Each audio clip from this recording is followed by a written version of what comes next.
आपने सिर्फ करना ही है मेरे भाई कि आप ये नहीं डायरेक्टली अमल की तरफ कि रिस्क बढ़ाने के लिए या बासितों का अमल कैसे करना है। जनाब सुनिए, फजर की नमाज पढ़ने के बाद आपने 10 बार या बासितों पढ़ना है और पढ़ के हाथों पे दम करके अपने चेहरे पे फेर लेना है। ये आपका अमल शुरू हो गया। अब इसके बाद इशा यानी कि शाम तक, मगरिब की अजान तक, यानी कि आप दिन दिन में वो पूरा दिन आपके पास है।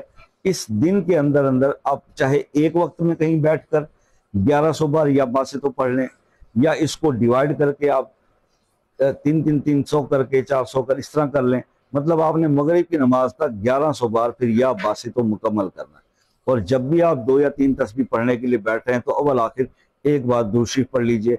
और सुबह जो आपने 10 बार पढ़ा है चेहरे पे दम करके हाथ फेरने के लिए, उसके उसके अंदर भी आप अव्वल आखिर एक बार दुरूद पढ़ लीजिए।